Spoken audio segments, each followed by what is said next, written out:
This episode of the Capsule in Conversation is brought to you by WeCure. A leader in health tourism, WeCure offers specialist EMDR trauma treatment whilst you reflect and heal in the Mediterranean. Reset your mind and well-being. Speak to WeCure. WeCure.co.uk/capsule. Hello everyone, welcome back to the Capsule in Conversation. I'm Natalie Anderson and today I'm joined by one of the most inspirational women I've ever met. Full of courage, Yorkshire grit and resilience, not that she'd say it that way. It's the incredible Lindsey Burrow who's here to talk battling against the odds, being grateful for what you have and bringing about change. So settle down, turn us up and get ready to join in with our conversation.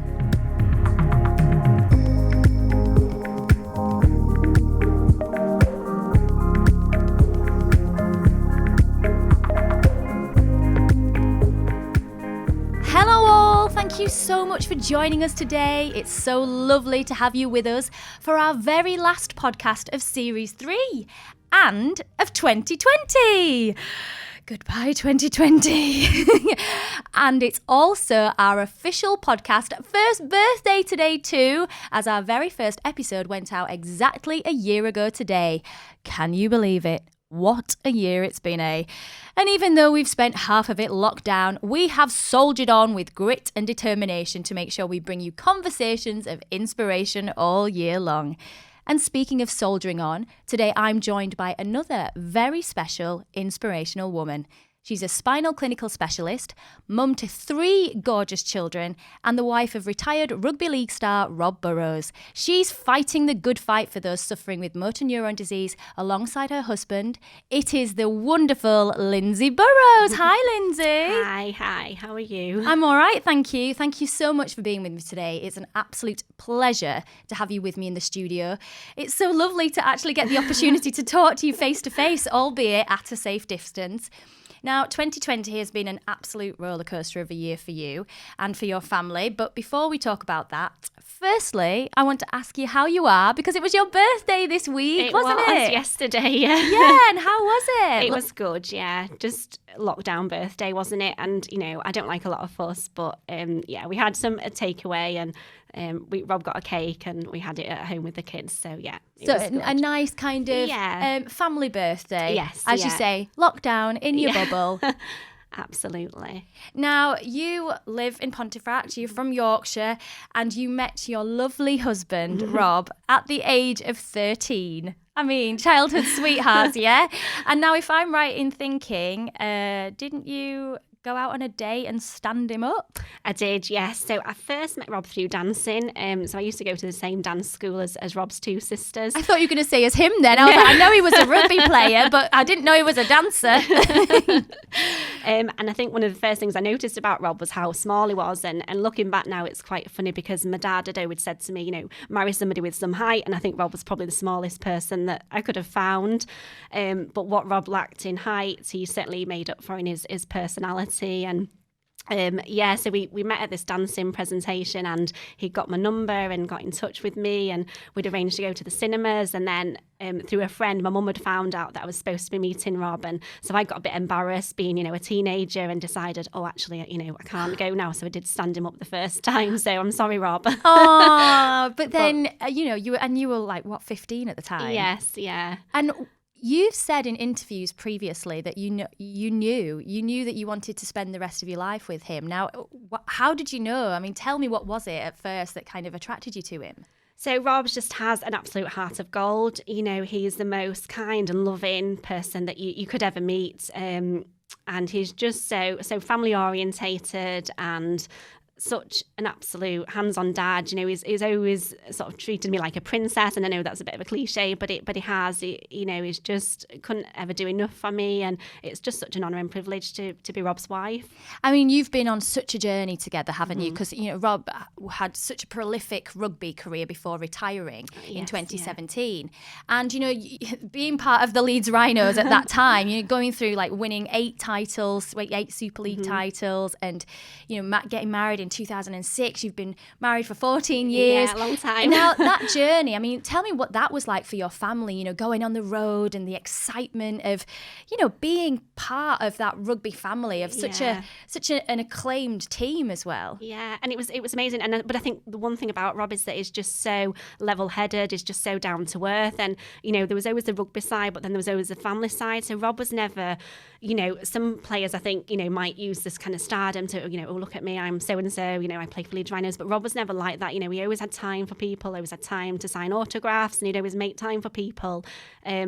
And I think that's why, you know, people have got the respect, and not just at Leeds Rhinos, but, you know, other rugby clubs as well, because Rob is just, you know, he's always got time for everybody. He'd always make time, and he's very level-headed and just very down to earth. But you know what I'm already seeing here, Lindsay, is that, you know, obviously there's such a focus on Rob for you, but really I'm asking you, like, how was that for you at that time? You know, did you enjoy it? What, the spotlight and kind of thing? How was it for you? I think I was more worried about what I was going to wear, you know, and there'd be poor Rob getting ready for a big final, and I'd be stressing over, gosh, my outfit's not arrived, you know, what am I going to wear? And Rob was like, it's not about you. You're a full-on wife and girlfriend, you know what I mean? The pressure's on, isn't it? So, yeah, no, I think, you know, just always been there to support Rob on his journey. And it was always about Rob, you know, and I think it's not like, you know, rugby wives are not the same as kind of football wives. You know, we have, again, that family of, you know, wives and girlfriends that, you know, everybody sort of gets on. And, it was really nice. And it was just nice to share those moments with Rob. But again, I think it was about Rob. You know, it's never been about me. It's Rob and his career. And I was just there to support him along the way. Which obviously, I mean, you have done so much. But again, as a family, as you rightly said then, you know, there is that kind of that stardom, and especially when the team is performing so well, and, you know, win after win after win, and, you know, there's legions of fans. I mean, I'm from the rugby community. I was a Bradford Bulls cheerleader for many years in my dancing days, and so I know what that community is like. You know, it really does pull together, and it's very, very family orientated. And at the heart of your relationship, it has always been about the family, hasn't it? I mean, you've got 3 children: Macy, who's 8, Maya, who's 5, and Jackson, who's 1. Yes. So, and it'll be coming up to Jackson's birthday soon. Yes, is it? yeah, in a couple of weeks he'll be 2. Oh, which will be amazing, which will be so lovely for you guys. But again, focusing very much on the family. Now, last year was a real turning point for your family, wasn't it? I mean, as I mentioned earlier, Rob retired from rugby in 2017. He'd gone into coaching. And then last year, just 2 weeks before Christmas, was given the diagnosis that he had MND. Now, for those that aren't aware, MND, it's a degenerative condition that affects how nerves in the brain and spinal cord function. Now, you know, take me back to that moment. It's only 12 months ago. How was that for you personally? So at the time of Rob's diagnosis, so it was a massive shock. I think looking back, probably one of the first symptoms that I sort of thought of was Rob was really quite tired, and he'd always been sort of full of energy, and he just seemed to lack that energy. And then there was obviously the problem with his speech. So Rob had started to have problems articulating his speech, and we were moving house at the time, and he was struggling to say the word solicitor. And I think other people started to pick up on that as well. So Rob had been asked if he'd been drinking because he was slurring his words. And he doesn't drink, and he doesn't drink. He's not a drinker. In fact, completely the opposite. You know, we're quite boring really, but that was one thing. You know, people had said, Rob, you know, have you been drinking? Is there something going on? Are you doing something, you know, that you shouldn't be? And we were also moving house at the times, and Rob had a bit of stress with work, and we just thought it was sort of stress related, and didn't really put it down to anything. And then I think it was Rob's teammates that said, Rob, you know, I think you need to get yourself checked out. So I think probably at the start we didn't, you know, I probably attributed it more to other things. And then it was probably after Rob had seen the neurologist and he was examining Rob, and I'd noticed that Rob's reflexes were quite brisk at the time, and he'd started getting some fasciculations, which are sort of muscle twitches in his arms. And, you know, at the back of my mind, I'm thinking, could this be motor neuron disease? But I think, and I know that Rob had Googled his symptoms, and, you know, he knew that was a possibility in his mind. But I think until you're actually told that is what it is, I think you try and stay quite hopeful and positive that actually you've got it wrong, and, you know, what you're looking at is not what you think it is. And do you think that early on that, you know, with your job dealing with patients, do you think that you had those like little signals or like warning signs that straight away you had that kind of foresight to think that? Yeah, I think because, you know, in a clinical practice, then alarm bells would have been ringing. And I think because it's your husband, then you try and sort of I think for me, I was probably in a bit of denial and thinking, no, well, actually, maybe it is just, stress. Maybe it is this. So I was thinking, I was probably looking at every other excuse. And actually, we'd been in touch with a neurologist. So Rob was quite lucky. So from being sent to see the neurologist, he had a diagnosis within about 3 weeks, which is quite a good time because a lot of people can be misdiagnosed. And the thing with motor neuron disease is it's such a hard condition to diagnose that people are often misdiagnosed because there's not one clinical test that says, yes, you have got motor neuron disease. It's basically elimination of test, ruling out other conditions. And so Robert had an MRI scan, which had come back as normal. Some of the bloods that he'd had come back as normal. So we knew this going into the meeting. And we went for Rob to have some nerve conducting studies done. And I said to the consultant, could Rob have motor neuron disease? And he sort of said, who are you? Are you a doctor? Why are you asking me those questions? And I said, I've been reading up and sort of had a telling off about reading up. And Dr. then Google. Dr. Google. Yeah. And he'd said, actually, what the referring doctor thinks it is myasthenia gravis, which is a condition that affects the muscles of the speech, but it's completely treatable. So we were quite optimistic at that point. And Rob had been coaching that day, and I'd met Rob in Leeds, and we'd gone through the appointment. We were just sort of laughing and joking in the waiting area, thinking that Rob was going to be given some medication and that was going to be it, kind of bye, thank you very much. And but it was, we didn't get what we'd hoped for, and it was a complete and massive shock. And I don't think anything can prepare you for, going into that room and to be told something that we were told on that day. I mean, as you just said then, such a huge shock, and even though you'd kind of had those like feelings potentially. And I mean, what was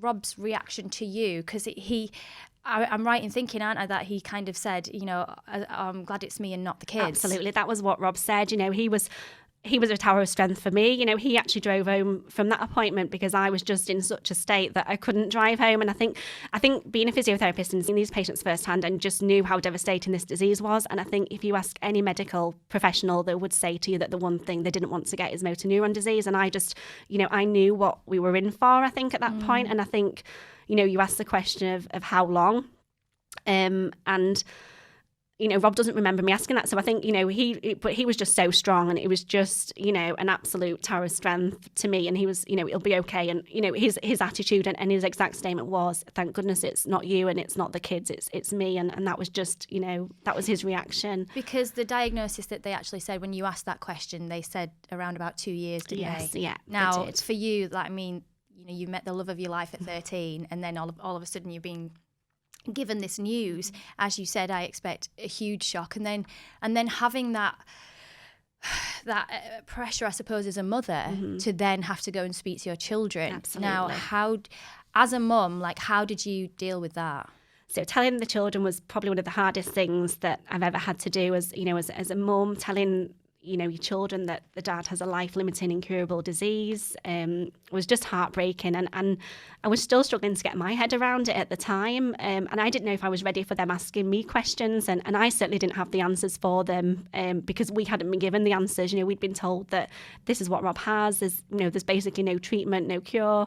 It's all about palliative care now. And, but actually telling them, in some ways, I felt like a big weight had been lifted off my shoulders. And it was quite funny at the time, because Maya, who was 4 at the time, said, kind of, what are you telling us that for? It's boring. And then sort of carried on with the playing. So it made a little bit more lighthearted of the situation. And and then a couple of days later, Maisie did ask some questions, obviously being a bit older, and she'd said, she felt sad that Daddy had been told this, but we just, we've always said we'll be honest with them, and, we tell them as much as they need to know, but I just want them to be honest with them, so they trust me. And we've never said that Rob will get better. We've always said, the doctors and nurses are doing everything they can for them, but Daddy's not going to get better. And yeah, I mean, so, again, it's incredible to think that this has happened in the last 12 months, really, and you've not only been fighting MND in the last 12 months, you've also had a global pandemic to contend with, and I think it's fair to say that Rob's condition has severely kind of deteriorated in the last 6 months.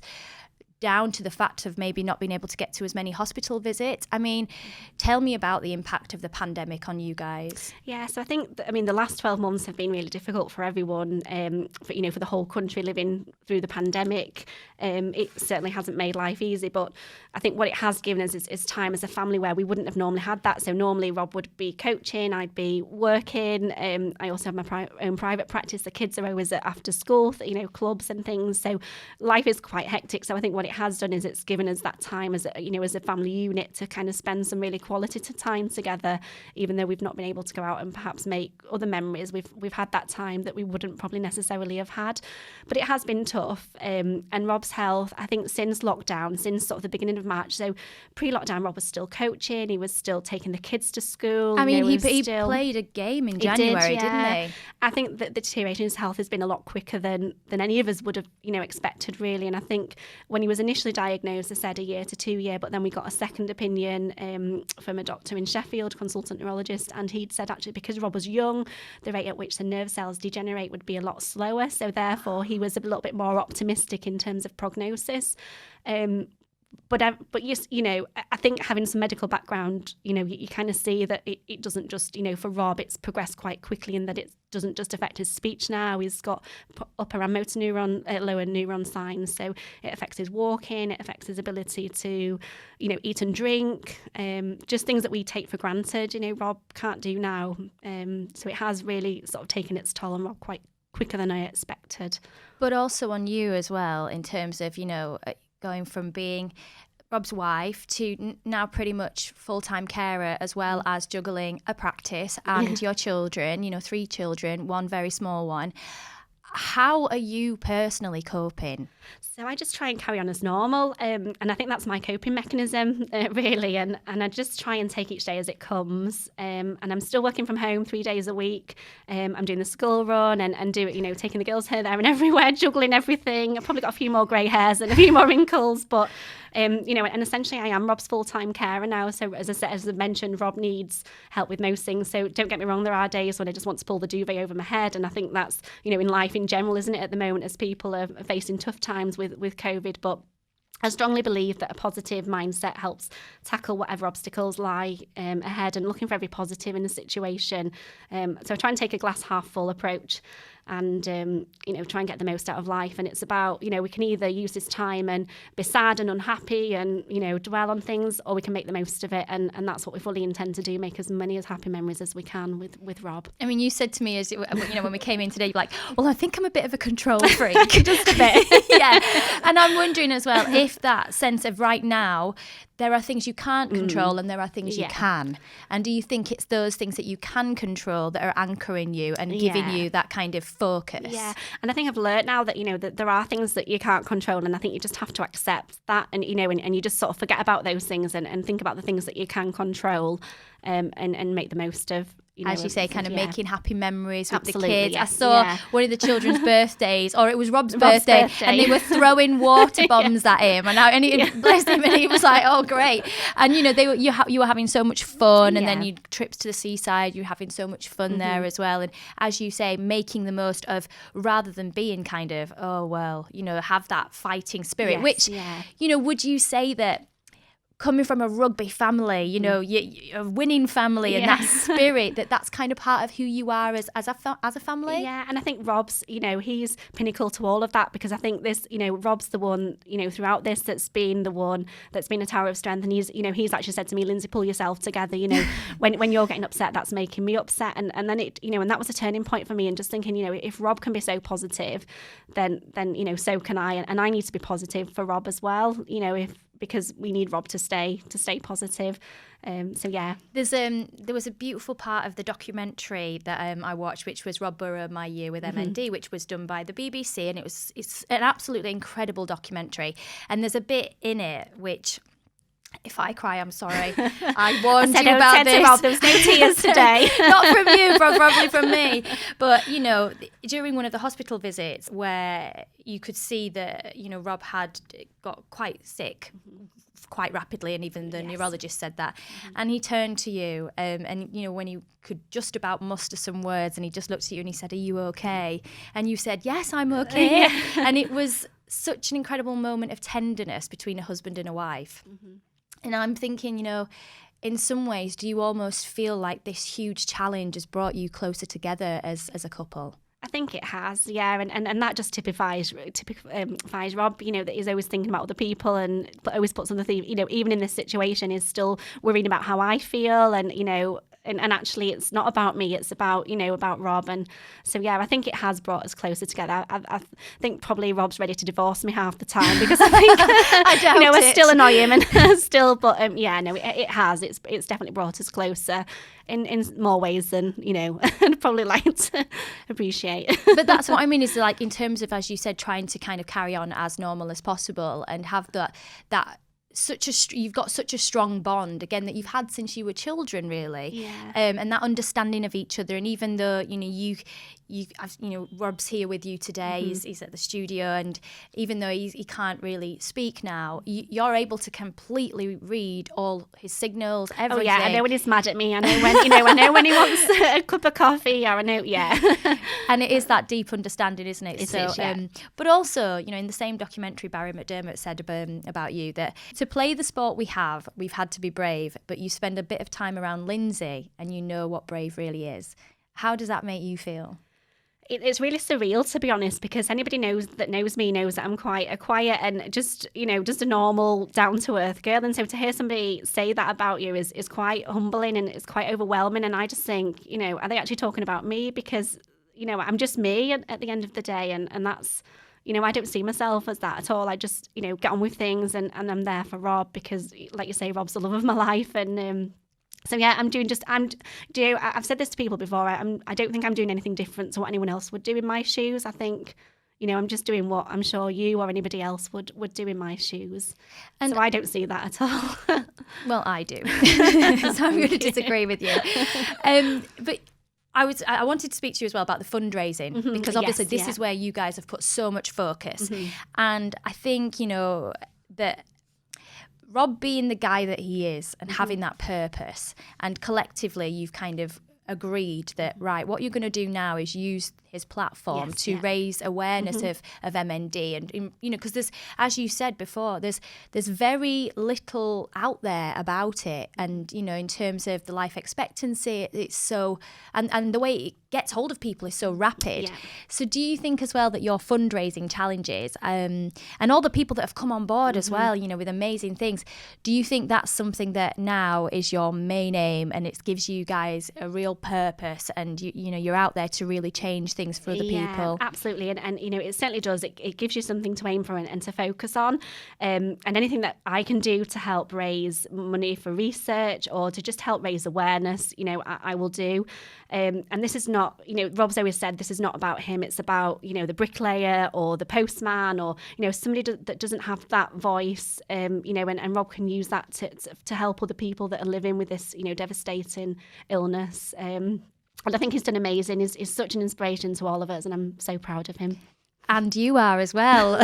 You did the Yorkshire, was it the Yorkshire Three Peaks? So I did the Yorkshire Three Peaks. Yes, I'm just looking now, I was thinking, let me just correct myself. It was the Yorkshire Three Peaks, didn't you, in September? September time, yeah. Tell me about that. So that was organised by Rob's cousin. So we should have done that earlier on in the year, but because of COVID, it got cancelled. And I was thinking, I'll be fine. Do a bit of running, I'll be fine. And then Rob was saying, you're going to struggle. You haven't done any training. And I actually said to him, yeah, absolutely. And I said, how am I supposed to train, Rob, when I have you to look after full time? I'm working from home and got the kids to look after. How am I supposed to go out and train? But I knew I was going to do it, and Rob said, "I'll bet you £1,000 you don't do it." And then so I knew there was going to be no way I was going to do it. And then since then we've did a virtual cycle. So we cycled 408 miles as a physio team and raised money. And then on the back of Kevin Sinfield's marathon attempt this week, I'm doing 7 miles every day for the next 7 days. So I was up yesterday morning at 5:30 doing my 7 miles before the kids got up to school. So, and it's nothing compared to what Kev's doing, but it's just sort of inspired me, and just a person personal, I don't get much time to myself. And I just thought, right, if I've got an hour that I can go out and go for a run and, it's nothing, is it? So, I mean, that's amazing. Because I was looking at Kevin Sinfield, who he is doing 7 marathons in 7 days to raise money for MND, which is just incredible. But now I'm looking at you going, 7 miles over 7 days. But it's nothing, compared no, but with everything else that you have on, again. That's it for me, just getting the time to go for a run is a challenge in itself, and just trying to juggle everything else and get that hour where, and I thought, right, I'm going to do this because that's an hour that I can go out, go for a run, do something positive. And, it helps me, I think, in my mindset as well, To have that bit of space and bit of time to think. Yes, yeah. And, the rugby community is famous for being so just together. And, I think more than anything I've ever seen, actually, from the day that you announced Rob's diagnosis, that community has just completely pulled together, hasn't it? And phenomenal. It really is. How has that made you feel? Fans across the whole community. We're not talking just Leeds fans. We're talking across everywhere, and Union fans as well. I mean, how has that been for you guys? It's seeing the support for Rob and for all of us has just been so heartwarming and really gives us something to smile about. And we just can't thank people enough, for the time and support. And whether it's someone coming up to him in the streets, shaking his hand, to the hundreds and thousands of fundraising that's been done for Rob. It's just we appreciate it so much, and it just gives us something to smile about, and it's really heartwarming. And within that community, and as we've just said before, like, you don't really get much time to yourself, and it seems to me that on the priority list, you've really put yourself right at the bottom. Who is there to support you? So I'm really lucky. I've got lots of family and friends, that send us little treats and that are there on the end of the phone and that are always sending text messages. But, for me, my priority is making sure that Rob and the kids are happy. And, I don't really think about myself because if they're happy, then I'm happy. So yeah, we're really, I'm really lucky. I've got 3 wonderful children, a wonderful husband. So I just carry on and, just don't, I think as a mum, you just want your kids and everyone to be happy. And, I'm lucky that the kids keep us going. They're brilliant. They're so happy. And, there's never a dull moment in the Burrow house. No, it doesn't look like it. Yeah. So again, going back to the parenting aspect of it, you were saying again this morning that juggle struggle, and we both talked about it. And we're like, oh God, it's so hard. getting the children ready for school and everything. So as a mum, kind of how do you cope with getting everything in order? Do you have the lists? I have lots of to-do lists. Do you? Yeah.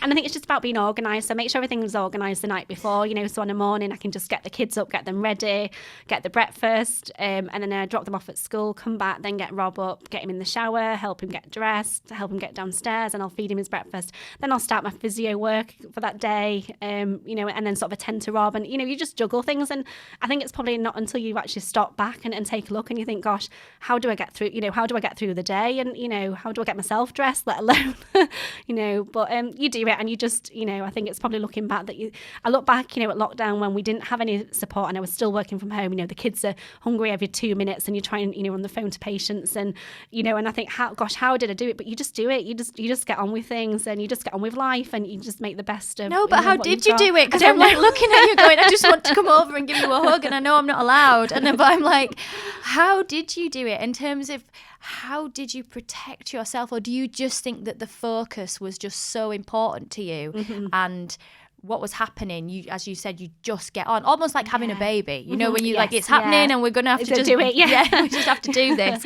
But because, you must have had some moment at some point where you've just needed to stop for yourself, for you, and go, oh, I need to take a breath. And in those moments, who catches you?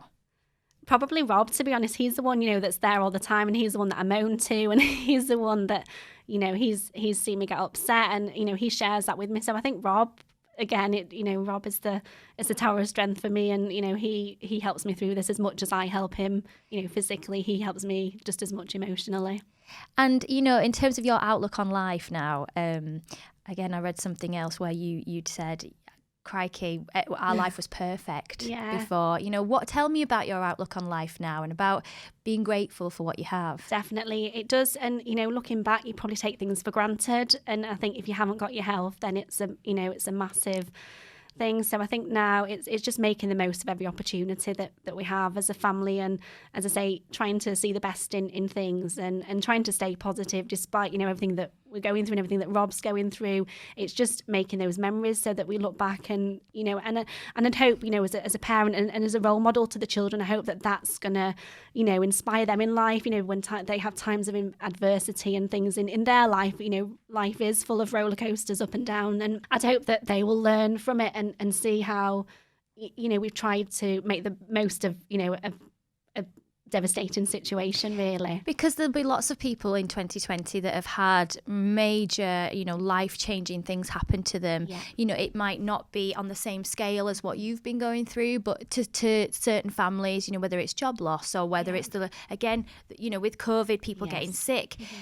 This has been a real test for everyone, hasn't it? And, you, as you said, to take that opportunity to look at life and really think, okay, what are the positives I can take rather than the negatives? Yes, yeah. Do you think that's right? Absolutely, yeah. I think it's about focusing on the positives, because I think otherwise you dwell on the negatives, and that's something that we can't change. We can't change Rob's diagnosis, and trust me, if there was anything I could do, Macy actually said to me a few weeks ago, Mummy, I'd give my daddy my voice to make him better, and things like that. Just we can't change what it is, and I think we can either just get on and deal with it, or or let it get us down, and I think we just tackle it head on.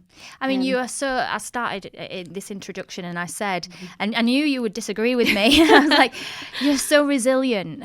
Do you think, sorry to the southern people, but do you think that does come from being a Yorkshire girl? Do you think that, that resilience and that grittiness of going, no, actually, we're going to get through this? Yeah, I think it's in our genetics, isn't it? It's the Yorkshire gene.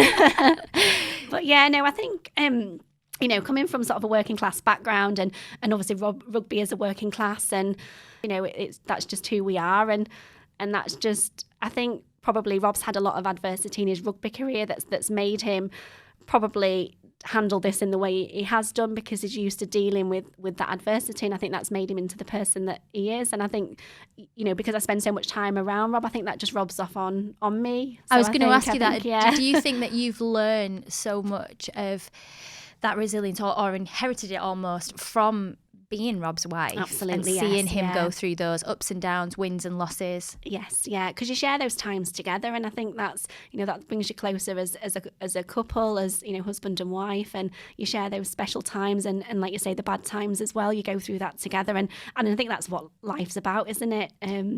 Absolutely, yeah. Going forward with, oh my God, the Speak Unique was amazing. So let me just fill people in there.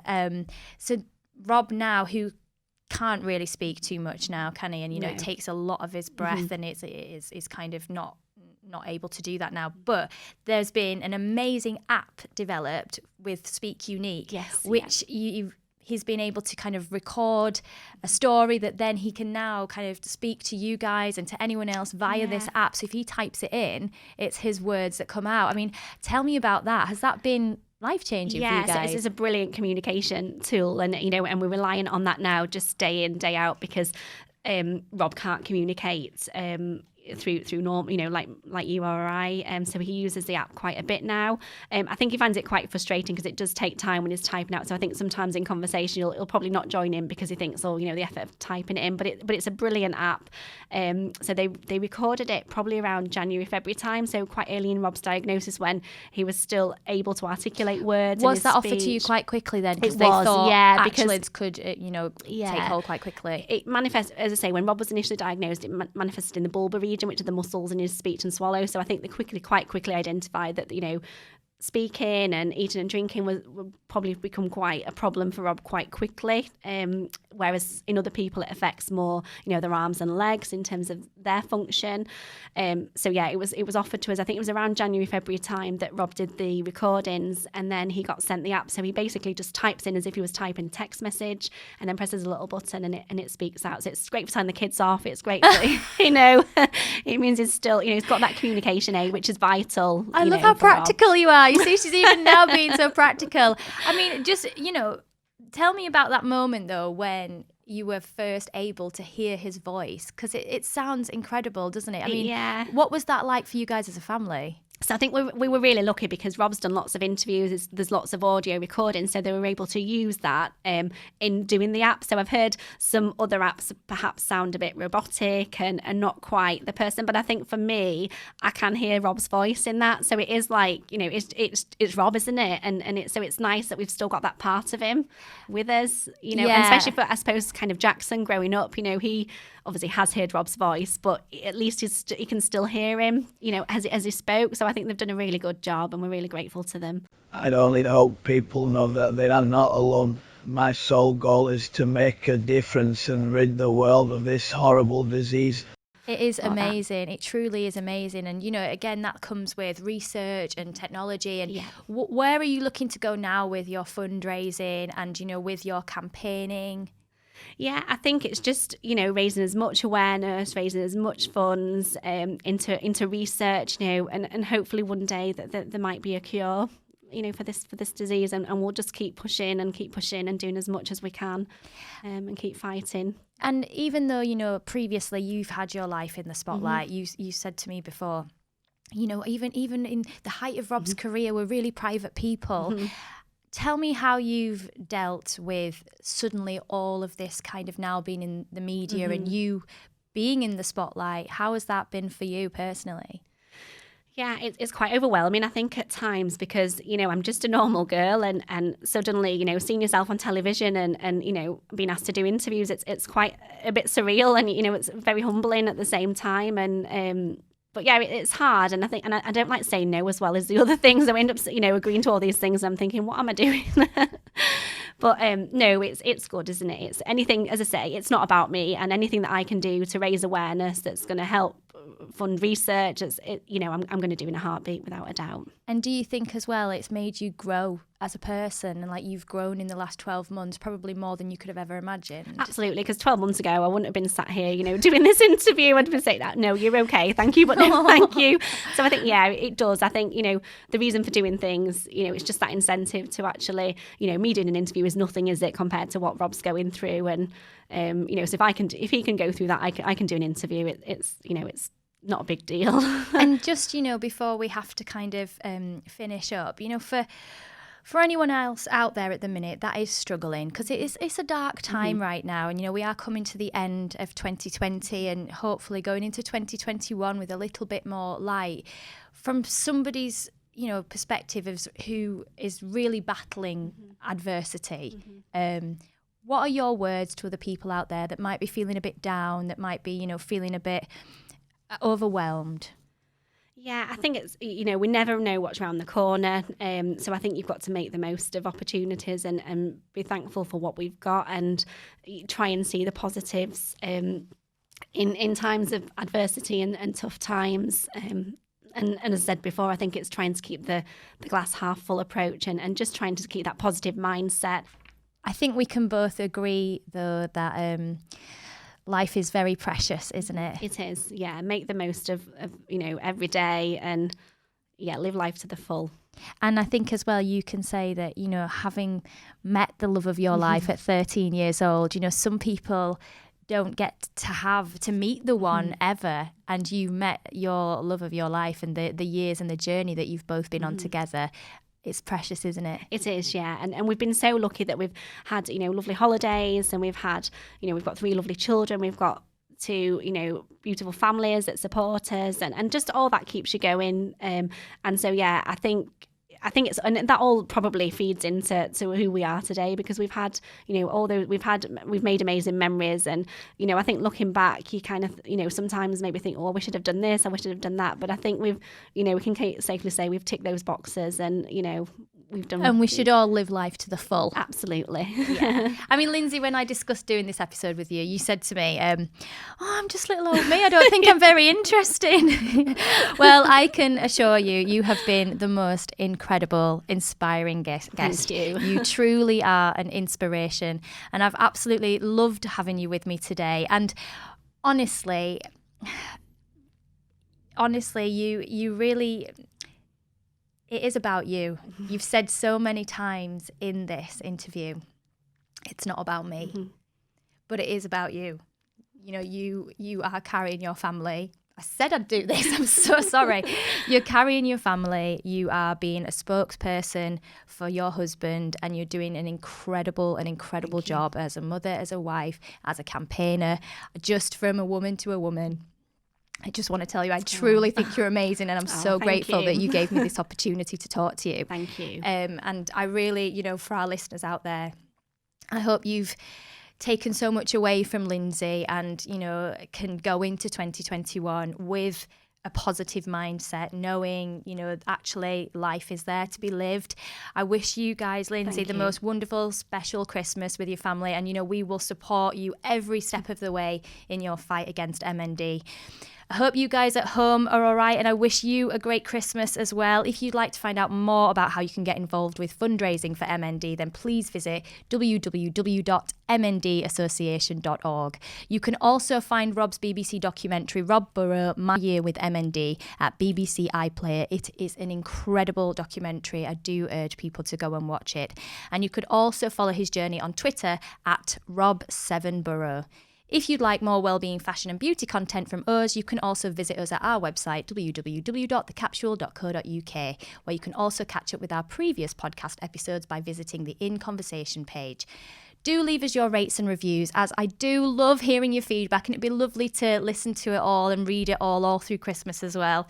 If you're a social butterfly, you can also catch us on Instagram and Facebook at Official Capsule.